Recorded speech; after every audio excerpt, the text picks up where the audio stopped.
In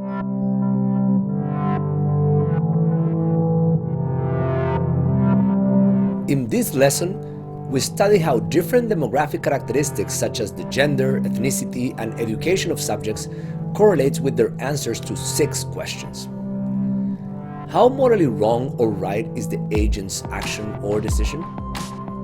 How harmful is the action or decision? How intentional is the action or decision? How much do you like the agent? If you were in a similar situation, would you have done the same? Do you agree that this person or machine should be replaced by a machine or a person that is replaced by the different kind? We explore how the answers to these questions correlate with the demographic characteristics of individuals using a model with scenarios as fixed effects. Scenario fixed effects models include vectors that are 1 for each scenario and 0 for all others, capturing any constant variation between scenarios, such as the average response received by each of them. After controlling for scenario fixed effects, the variables on the demographic dimensions should capture variations in judgment that are not explained by the scenario itself, but rather by the characteristics of the respondents. We looked at 4 individual characteristics: people's gender, using a non-binary description of male, female, and other; level of education, considering high school, college, and grad school; ethnicity, white, African American, Asian, Hispanic, and other; and whether people self-reported as religious, as yes or no. Because of data sparsity, we consider only male and female, since only 2 participants of our experiment self-reported other in the demographic survey. Because these are all categorical variables, we need to measure the effects in reference to one another.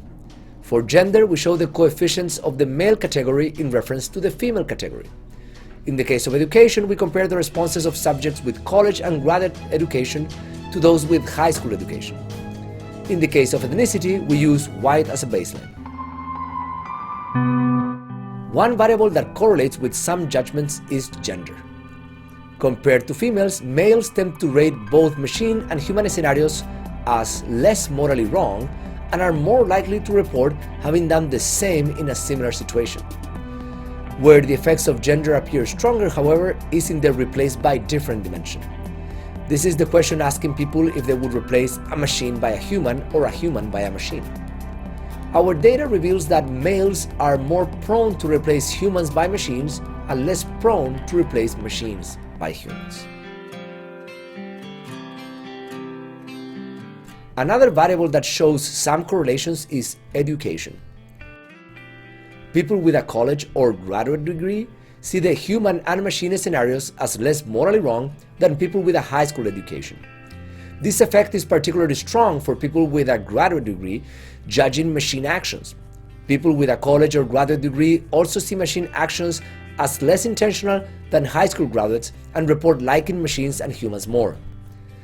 People with college and graduate degrees also think of themselves as more likely to have done the same in a similar situation.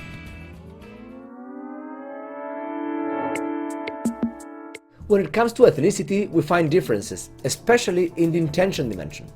African Americans, Asian, and Hispanics attribute more intention to machine actions. Asians also show a strong effect in the replaced by different question, showing a preference in favor of machines.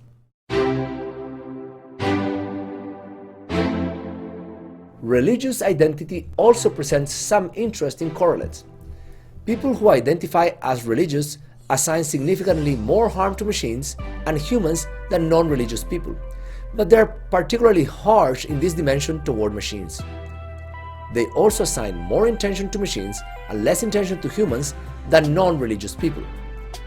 In addition, religious respondents report seeing themselves as more likely to have done the same in a similar situation, and when it comes to replaced by different, they are biased against machines.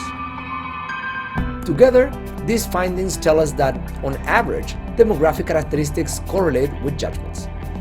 Yet the effects of demographics are relatively weak, shifting judgments by about 0.05 in variables that range from 0 to 1. This is consistent with the finding that individual fixed effects do not change drastically the coefficients of molar functions. Still, together these effects can compound to create noticeable differences. For instance, a religious Hispanic male would, on average, assign 0.16 more intention to a machine than a non-religious white female.